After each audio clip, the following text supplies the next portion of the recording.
Hello, challengers. Thank you for volunteering for our scoreboard for tonight's game.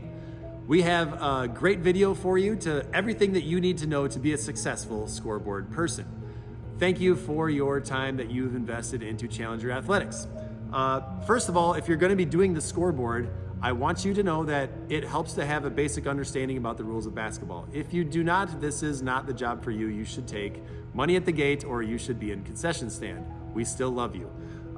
Secondly, please be aware that when you're operating the scoreboard, there are two other people at the table with you. So if you have questions about what's happening in the game or what's happening on the scoreboard, you can always ask them. The officials are another resource for you.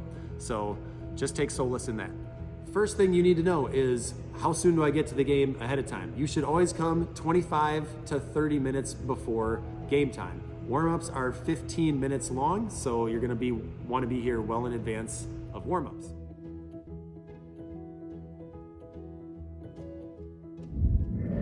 How to set the time on the clock. I want you to remember that you can set the time on the clock, but you also have another person at the table that is going to be responsible for starting and stopping the clock during the actual game. You will not have to worry about that.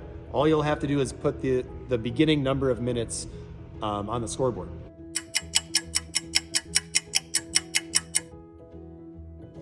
The first thing in order to set the clock for the game is you're going to want to start a new game. To start a new game, you hit the left arrow. Your screen will say new game, yes or no. You're going to click yes, number 4. Then it's going to ask you to enter the numbers of the players in the lineup. We're not going to do that. So home lineup, no. Visitor lineup, no. Your new game has officially started.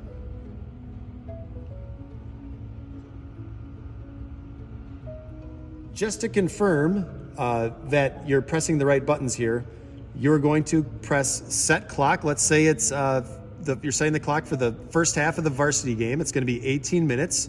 So you press set clock 1800, and you can see on the display screen that it reads 18 minutes. It will not have 18 minutes on the actual scoreboard in the gym unless you click enter. So always remember to click enter after typing in the time.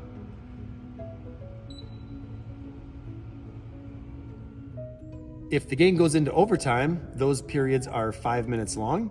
So on this scoreboard, you still need to enter 4 digits. You would type in set clock 0500, enter. Now we have 5 minutes on the clock.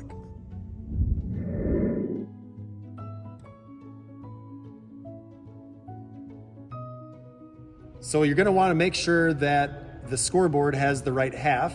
In high school basketball, it's first half and second half. So if it's not right up there, the fans will be sure to let you know. So to make sure you have the right half, you're going to press quarter period half button and whatever half it is. If it's the first half, 1, enter. And then we'll say 1 on the scoreboard. If you're going into the second half, you're going to press quarter period half, 2.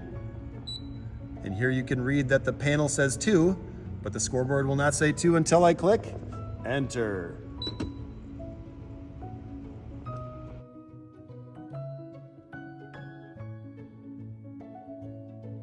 Adding points to the scoreboard. If your challengers score a basket, we will not only be very excited, but it will be up to you to add the points to the scoreboard. So if we score, it's going to be home score, and then however many points they score. If it's a free throw, +1, a regular shot, +2. If it's a 3-pointer, it's +3. Let's say in this case, they made a 2-point basket. You're gonna press +2.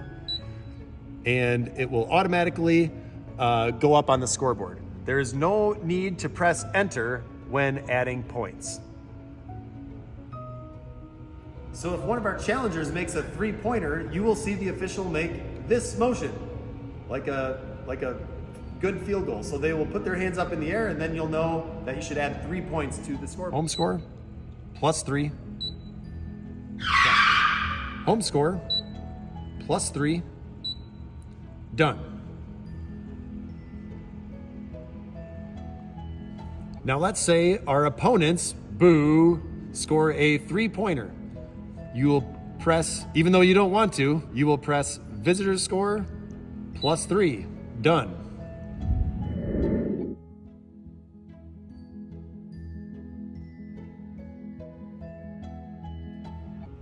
Sometimes we as human beings make mistakes, but fear not, we have a God that forgives us, and we can also correct it on the scoreboard.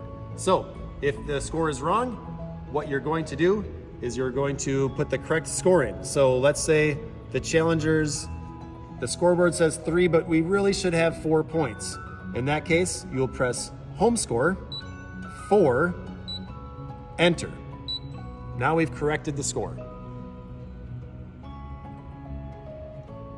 Likewise, if you have the incorrect score for the visiting team, let's say the scoreboard says 4 to 3, but the correct score should be 4 to 1. We should press visitor score, 1, enter. Now we've corrected the score.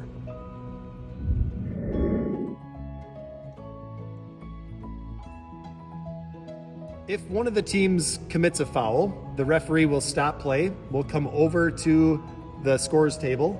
We'll tell the person that's keeping track of the scorebook who committed the foul, and it will be up for you to add a foul to the scoreboard. So let's say the challengers committed a foul. Referee comes over, talks to the table. You will press, again, this is the challengers committing a foul, so it says home fouls. And you can see the display will ask for how many team fouls there are. If that's the first foul on the challengers of the half, you will press 1, enter. And now the scoreboard reflects the fact that the challengers have 1 foul. The next time the challengers commit a foul, same thing will happen. The official will come up to the scoreboard and will indicate that there's a foul. You will put home fouls, 2, enter.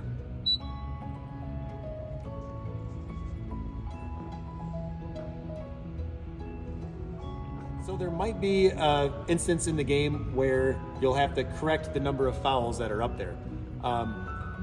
At the end of the first half, the team fouls start back over at 0. So let's pretend the challengers only committed 2 fouls in the first half. We're starting the second half. Now we have to reset it to 0. Simply press home fouls, 0, enter.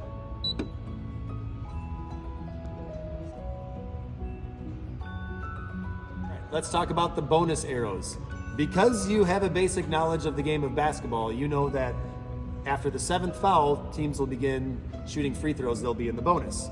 So to put a bonus arrow on the scoreboard, simply press the button that says bonus right here. And when you do, the scoreboard will show 1 arrow on the home team. If you press the bonus arrow again, the bonus button again,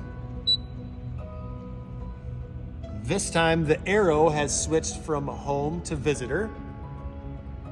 If you press the bonus button a 3rd time, both bonus arrows will light up. Pressing the bonus button a 4th time will clear the arrows. So you will want to press the bonus button the appropriate number of times to indicate which teams are in the bonus.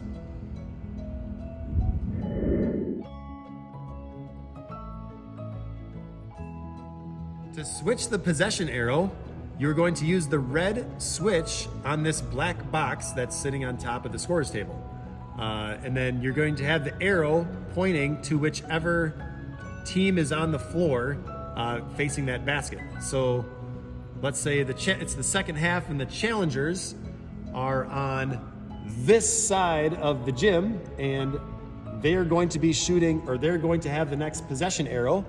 You will simply press the left side of that button and the red light comes on, and in the front of the scores table there will be an arrow indicating the same thing as well.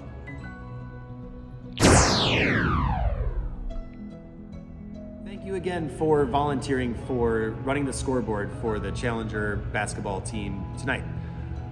Your time is greatly appreciated. I know you're all very busy, so thank you for taking the time to watch this because it shows you really want to do a good job.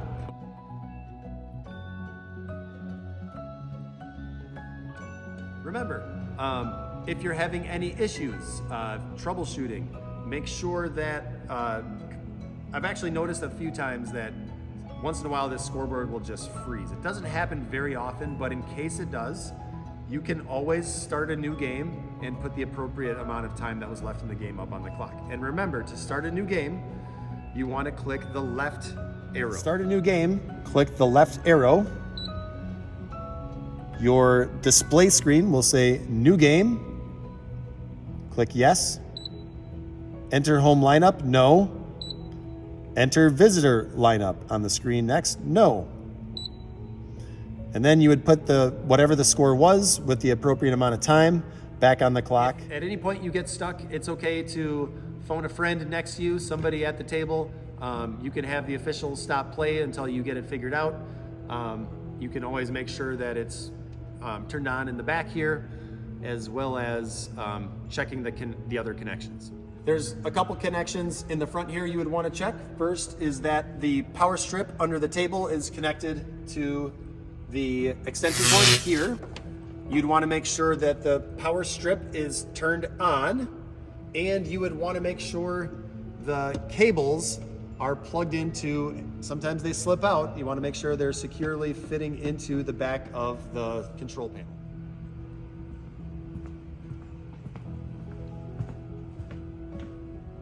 So let's say the scoreboard still isn't working.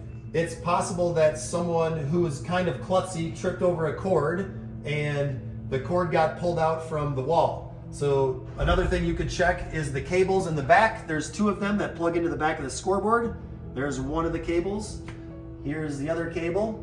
And here's that extension cord that plugs into the power strip. Make sure all of those are plugged in and are all the way snug against the wall. Oh no! Time is running out! 5, 4, 3, 2, 1. Ah! That's all, folks. Have a great day and enjoy the game.